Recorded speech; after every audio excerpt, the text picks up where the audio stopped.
Listen, thanks a million, Ronan, for inviting me to speak. I'm always very happy to get the opportunity to speak about the importance of oral history and folklore.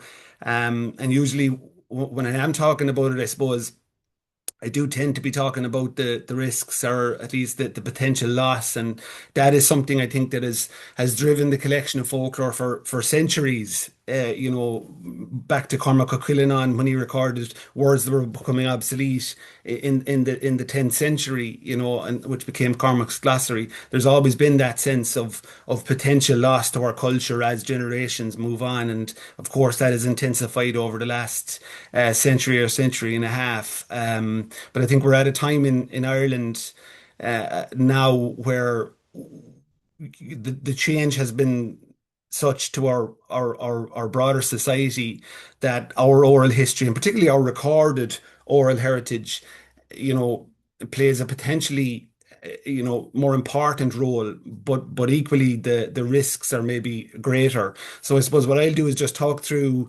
the status of oral heritage now, with regard to, I suppose, where I've seen it and where our company has seen it, and through our experience over the years working with various local authorities and so on, and to maybe talk about some of those risks. But I think what is important is that it is right to emphasize and underline the risks that are there, and they are very, very real, and they're very significant for us as a culture and as a society. But for every risk, I think there is a corresponding opportunity, and there's a corresponding, potential for us, and it's just in some ways it's a minor pivot that will allow us to transform those risks into tremendous lasting resources and opportunities and advantages for us as a culture. So I'd like, if I can, maybe to start by playing a piece of audio, and I really hope this works.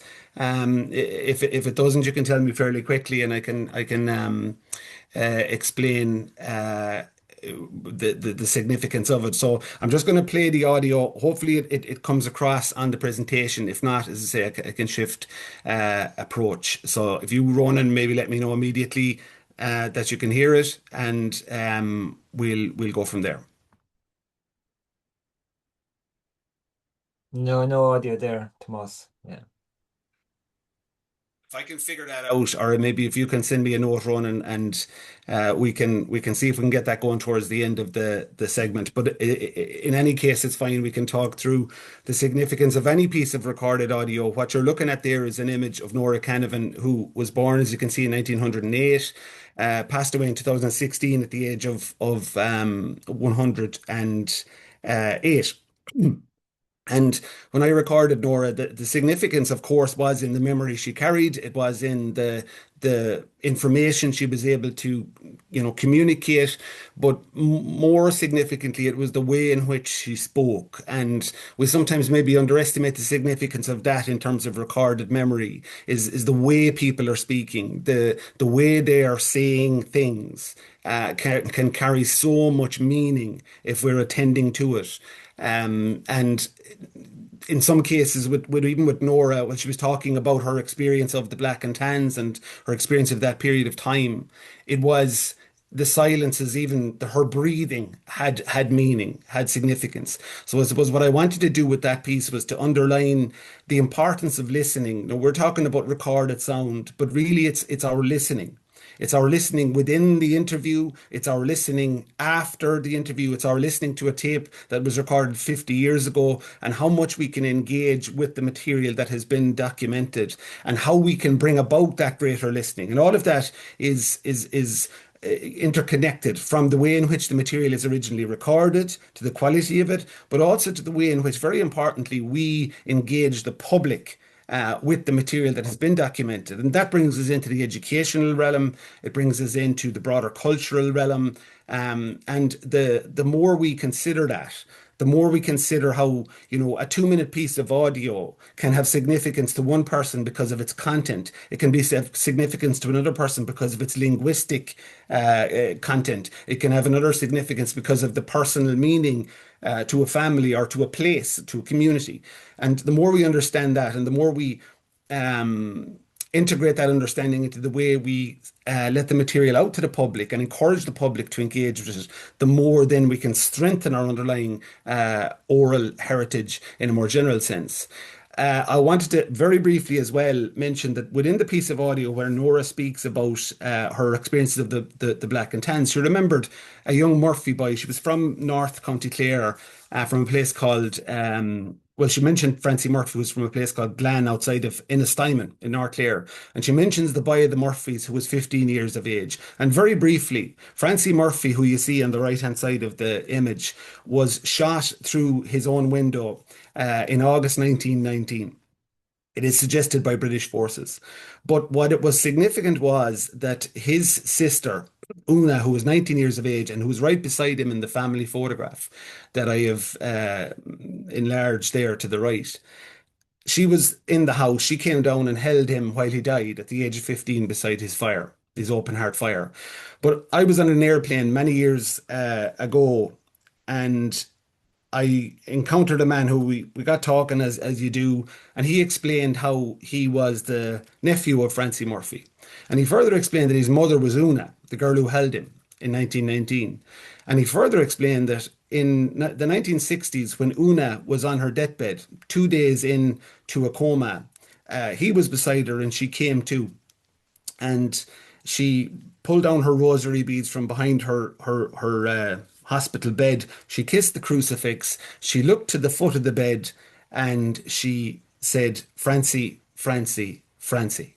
And what was significant about that was this was 1965. Francie died in 1919. She had never mentioned Francie, spoken about Francie, or referred to Francie in the decades since 1919 to 1965. But her final three words, because she lid back down after that, fell into a coma again and died the following day. But she had not mentioned him for over 40 years. Yet clearly he was constantly present on her mind. And I obviously arranged very quickly with that individual to record that story, and I did subsequently. And it underlines for me the way in which memory can reside in silence, and the way in which, if you attend to listening and to the opportunities of documentation, you can transform private memory into the public arena in a respectful way. And we end up in a much better understanding of our past, of our story, whatever that may be. I want to briefly mention as well terms. Oral history and folklore is mentioned in the title of this lecture. Oral heritage is referred to as well. Increasingly, oral heritage has been used across the country in recent years.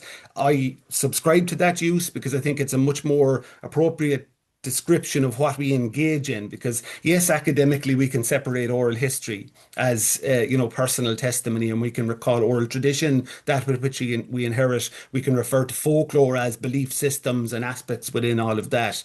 But within any general interview, particularly a life story interview in any part of the country, you're going to encounter all of those different dimensions. So I think oral heritage, or even recorded memory, are appropriate terms at a broad level that we can use. And I'm sure you're all focused on different, if you're interested in oral history, on different aspects of that.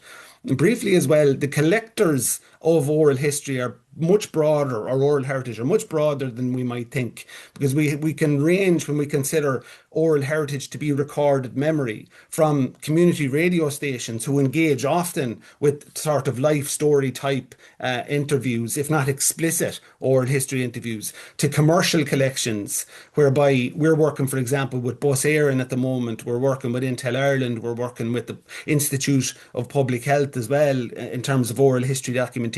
So there is that increasing recognition within even commercial spheres. Obviously, local community collectors are the centre of the documentation process, and I'll elaborate a little while why that is so important. But we, of course, then have the professional work undertaken by the Irish Folklore Commission. 675,000 handwritten documents, 12,000 hours of recorded material, a global phenomenon. And we should be very, very proud of that foundation that was created by the Folklore Collection. But there is no difference in importance between the individual on the ground with no training who went out and collected memory because he felt or she felt it was important in their community to the professional collector. Yes, we need to identify and improve methods of collecting, but I'll return to why that person on the ground has an ongoing importance. You won't be able to see the details here, but what I wanted to mention was that we have in recent years in our company undertaken several audits of counties across the country for local authority heritage officers. They starting in Donegal in 2016 and through Galway, where we did a 3-year project, to County Mayo, where we've worked with Deirdre Cunningham, to Melanie McQuaid in Westmeath, where we undertook an audit there as well. And within those audits, we attempted to find all of the recorded memory within those counties, irrespective of who recorded it, to find out where they were, what the status was, what the condition of the collections or the tapes or the tape, even if it was one, and to arrive at a better understanding of what is the landscape of recorded memory within each county. And what we found is, I think, really significant in terms of risk because, first of all, there was a tremendous amount of material across the county. We found at least 16,600 items of recordings across the various audits. That number is will be bigger, as we know, in terms of any survey work. It won't capture everything. So there is a huge amount of material that is out there. Some of it very well catalogued, many of it not catalogued, much of it on not obsolete formats, but increasingly obsolete formats in terms of be it reel to reel or cassette tape or whatever that might be. But what it makes us realize is that we don't lack material in terms of our oral heritage landscape. We have a tremendous amount of material. What we lack perhaps is a coordination of how we best utilize that material, how we best preserve that material. And again, in my summary, I'll return to those probably inherent dangers, I guess, to our oral heritage landscape. But certainly it gives us confidence, again, in pivoting to the positive, it gives us confidence in the interest that is out there and has been out there for many decades in the collection of memory. And that is increasing. And I know the Heritage Council will testify to that there is an increasing interest across the country in the documentation of oral history. And that is fantastic. And that is something, we all should embrace. But with that increased interest, there is a greater requirement then for coordination, for a strategic vision to be able to best guide that so that it becomes a lasting resource for the greatest amount of people. So just I wanted to draw attention. I flicked past images there of some collections across the country on Cahill Haig in North County Mayo, where an incredible collection in the Irish language documented back in the 1990s as part of a Euroform project supported through a European grant, whereby, again, local folklore, customs, traditions were documented. It remains an analogue format. I'm in contact with the group, and they're an amazing group. And I know Deirdre Cunningham, the Mayo Heritage Officer, is seeking to find ways of helping to digitise that collection, which is obviously really, really important. But that is a collection which is incredibly well catalogued, albeit still on a legacy format. But there are many other collections whereby the material itself could be equally important, but it isn't catalogued. It doesn't have any associated metadata or information about the material. That creates a greater challenge, but nonetheless is important and something that needs to be addressed. In County Westmeath, we undertook an audit under the direction of Melanie McQuaid back in 2023, and that went forward then into identifying some of the more urgent collections that had to be addressed in terms of collections at risk. And two of those collections were the Nola Farrell collection and also then the Jeffrey Foy collection. And what I'm showing you here is an image of Frank Hempstead. And Frank, you mightn't be able to see, but this is his register of birth, tells us he was born in August 1918. You can see perhaps from the tape that he was recorded in 1996 by Jeffrey Foy. And we have now, of course, Frank has since passed away, but we have taken that legacy collection as it was on cassette tape. We've professionally digitized that with the support of the Heritage Council and Westmeath County Council. And we have now moved on to a stage where Melanie intends to take that digitized collection with Frank Hempstead and others in the Athlone area and in the Westmeath area and create specifically curated educational lesson plans and guides so that the material will be actively engaged with. So it's a really fantastic example of the kind of full circle of moving from identifying a legacy collection, which is at risk of deterioration, at risk of loss, bringing it all the way through to the digitization and through to the actual encouraged active engagement with the material, which is a fantastic I think win for certainly for the people of County Westmeath or those interested to it.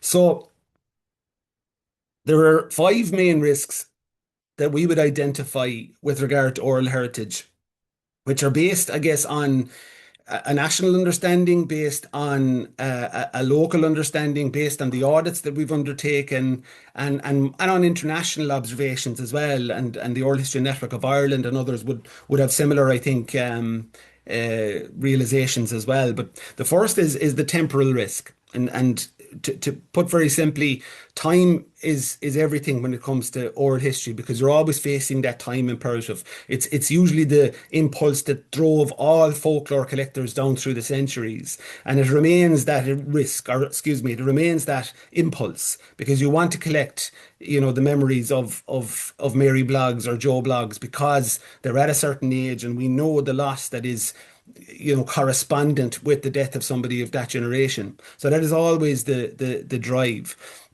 But it is the broader understanding that, even with regard to our audits, it's the collection holders, the people who actually collected the material have passed away. And with them, sometimes without the appropriate documentation, the context of the material can be affected. So we have, for example, we recently identified a collection of about 200 cassette tapes in County Galway, and again, the person who recorded them has passed away. So we find it very, very difficult to really bring out the meaning of that collection. But certainly, of course, we'll try. But that is another loss that comes with time. The time also brings danger to legacy collections, whereby material that was collected on reels, material that was collected on cassette tapes has a limited amount of time. 2030 has always been this time that's been given, and it's very explainable because the cassette tapes, particularly, which we all of a certain vintage will remember, they were produced as a commercial venture that enabled people to document sound, whether it's music or whatever, at a relatively cheap level. But like any physical item or physical material, it'll have a certain shelf life. And those cassette tapes, which were really brought out probably in the 80s, 70s, 80s, will only last about 50 years. So we're now entering a time where tapes will naturally degrade.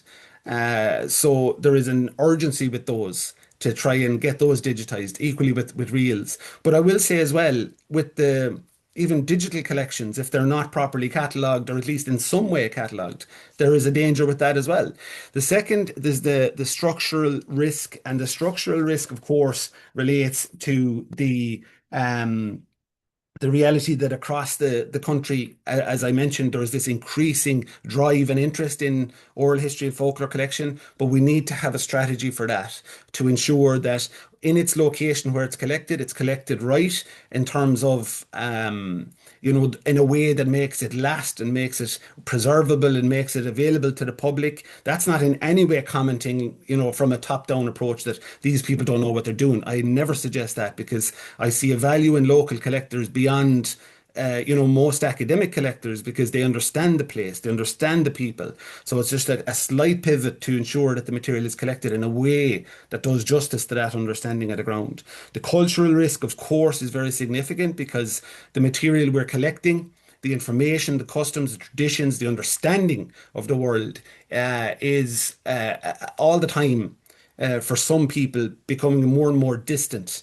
to their kind of daily experience of life in a more digital, globalized world. So that again needs to be turned, in my view, to the educational opportunities to encourage people to engage with recorded memory, the understanding that it brings to the landscape around us. The the technical risk, of course, then is, as I've already mentioned, that reality that a lot of our material is degrading, and there is an immediate risk with that. But it's also that we talk about preservation, and preservation of oral history isn't just recording in a digital format, attributing the appropriate metadata and information, and then archiving it. It's not just storage. It is preserving it and processing it in a way that becomes usable.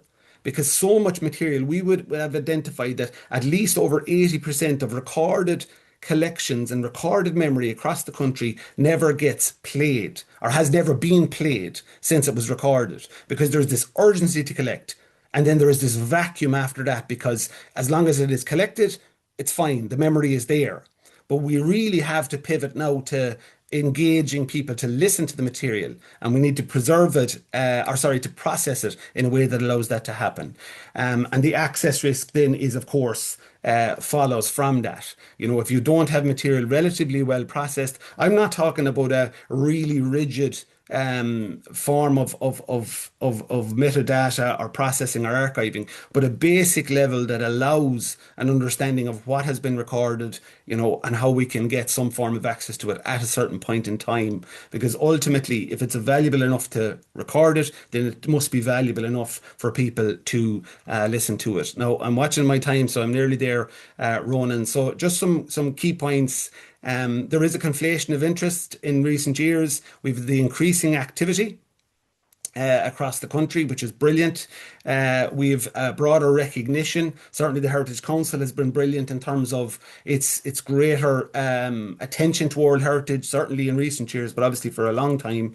And technological developments that kind of double-edged sword, whereby some of us bemoan social media and some of the content certainly that comes across in it. But technology is giving us this tremendous, obviously, ability to record in the first place. But the interoperability, if I can introduce that term, gives us this amazing landscape whereby a recording, that was undertaken in Wexford, and a recording made in Donegal, which had no relationship to each other, through interoperability, whereby technologically we can identify, how both of those people speak about life in the 1940s in Ireland.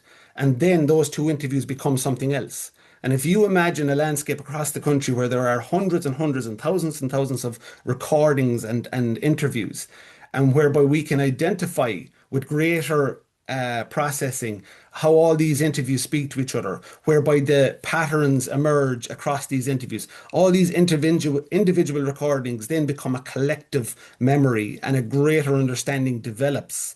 And that's where I suppose we have to try and encourage a recognition and an understanding of the central importance of the local memory to the local landscape. That will never be trumped in terms of its importance. But how that local memory can also play an incredible illuminating role when connected to other memories and other interviews and other recordings that have been made both in the past through legacy collections and in ongoing digital collections as they're happening now across the country. That brings about this incredible understanding. So, final few comments to make on the presentation as I enter my 23rd minute. Sorry, Ronan. So, a national strategic plan is something I know that the Heritage Council have been working on. I've been doing some work with them as well, and I think that is, fundamentally important towards a greater coherence of effort across the country, to obviously provide training and support to local collectors. And I know the Oral History Network have been doing great work in that regard, as have the Heritage Council in supporting that work. The recognition of the vernacular understanding is really important. I think we have to be very careful not to, overly intellectualize the recording of memory, because I've always felt, as somebody with a PhD on memory of the revolutionary period, that I met many people who didn't have the capacity to read or write, but had a very greater understanding of that history than I would have had. So equally with the collection of oral history, there can be people maybe who haven't got well, we call it qualifications, or haven't got the specific training, but may have undertaken incredibly insightful recordings because of their local understanding, because of their personal ability to listen and engage. And we can't overlook that. We just have to try and encourage a coming together of all those different approaches. And that brings us to the accommodation of legacy material. There's a huge amount of material out there that wasn't undertaken in what we would now call the kind of appropriate way to record oral history in terms of consent forms and so on, but that can still be managed. It's something I've been working on with the Heritage Council that has to be addressed. Because some of the greatest memory ever recorded is out there, hasn't ever been listened to, and maybe not undertaken in the way that we would encourage now, but it is incredibly important to find a way of integrating that into the body of memory for the country. Ethics is key. It's very simple in a way, but if you attend to it, if you accept the importance to be ethical in your interviewing and your collection, whether it be a group or individual, you'll usually get it right. If you disregard that, that's where you're going to run into trouble. Metadata standards, of course, is critically important because, as I said, it isn't just about recording. It's about recording with the listener in mind, recording in a way and processing in a way that is going to ensure that other people out there, be it now or in the future, will listen to this memory, will listen to this man or woman's voice, and will understand why it was important to record it in the first place. And then finally, archival partners or partnerships. There is, an incredible amount of fantastic local study centres, local authority archivists and archivists within other institutions that are doing incredible work. So I would always encourage a local group, if you are undertaking a project, and I know the Heritage Council does this as well, is to identify an appropriate archival partner, work with them, and to agree a standard of processing that isn't overburdening, but will ensure that the memory you're documenting that is so precious and important to us will be a resource for the public in the future. And the for somebody like myself and Tara and others that work with us, we've seen so many collections across the country whereby the greatest effort was made to document this memory, but the processing and the kind of the metadata we're speaking about just wasn't attended to with the same urgency. And in some cases, we've seen material lost because it was physically damaged. We've seen the loss of context because the information isn't there with the collection that was put together. So it is critically important that we just attribute that certain level of processing that, as I said, allows us to move from the recording of memory to the presentation of that memory to the broader public, and to, I suppose, in some ways, to reconnect the generational flow of memory, which of course has been disrupted, as we know, in recent years, just because of the way the world has gone. But look, final comment is that we're in a really, really good place in terms of the amount of material that's out there, the amount of interest that's out there, the amount of support in terms of the Heritage Council.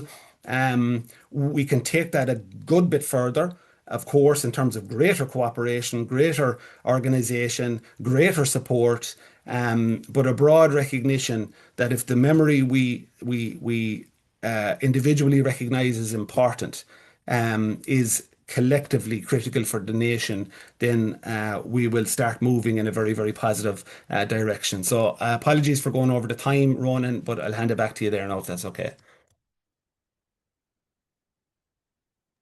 Thank you, Tomás. That's very good. A great chat and a great. I think you've really set the scene, but also given the introduction to some people on oral heritage, which is I think hopefully people will pick this up now and run with it for Heritage Week themselves. I'll take some time for we might take just for two questions. So we're up against in time wise. So I have first question from Mary Dolan. She asked, can handwritten recollections, memories by persons now deceased be considered oral history? Yeah, I mean, it certainly would be considered, testimony. And I've encountered that both in terms of material that, let's say, from people who've passed away, and sometimes the odd time we will encounter somebody who doesn't want to be recorded, but they do want to maybe write down their memories. And it is slightly different in the context that where oral history is different is that there are two people involved at least. So there's the interviewer sort of navigating the memory of the interviewee, whereas when somebody is writing down their memories, it's generally just them.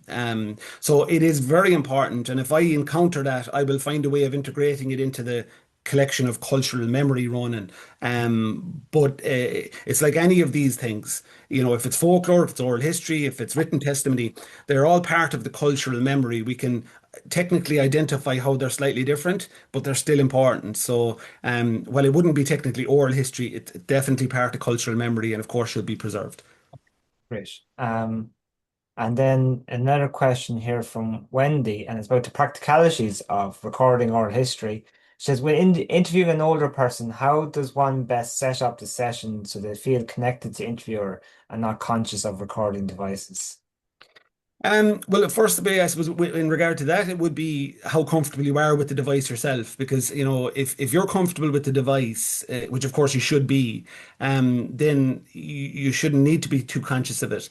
The second thing is to ensure that the space is comfortable for the interviewee. First of all, of course, sound wise, you want to be in a good place. But what I would say above all is to acknowledge what you need to be doing. So if you, for example, are doing an interview with somebody, you put down your device, you're set up, you've got your notes and so on. You're going to have to be checking the recorder from time to time.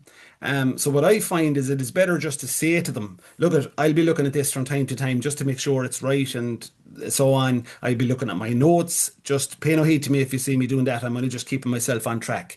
Because if you don't say that, and then you're in an interview and you're trying to kind of give them attention, you're trying to look at your notes, it becomes awkward. So just by verbally acknowledging that, being comfortable about it, it can kind of release any potential tension that's there. And the other thing is when you are setting up the recorder, don't ever kind of switch focus. I like, because if I always encourage people to prepare for the most nervous interviewee. And if I'm setting up my recording device and so on, I'm still talking to the person, I'm chatting away with them. So there's no major change of flow within the actual setting up of the environment. And in those cases, then it becomes a very relaxed scenario. But acknowledging the thing in a comfortable way is often the best way, rather than trying to kind of surreptitiously sort of work with the technology while keeping attention on the person. Yeah, great. I think great advice there, Tomás. Yeah. Thank you very much, Tomás. It's a really great presentation. Lots of comments here in the chat saying great presentation and very informative, and I appreciate of it. Um, are you happy to share your slides with people afterwards? Of Yeah, course, yeah. No great. problem. Yeah, So absolutely. we'll provide those to people as well if they're curious, and I suppose they can get in touch with us if they want to get in touch with you, maybe again on anything like that. Uh, I'm very findable, whether that's a good thing or a bad thing, but there's no yes. problem at all. Anyone can contact anytime. Would be happy to give any advice we can. Great, Tomás. That's brilliant and appreciate that. Thank No you very bother. No much. bother at all. Thanks, Take Ronan. care. Thanks a million. Okay. Thank you, Tomás, and thank you again for today.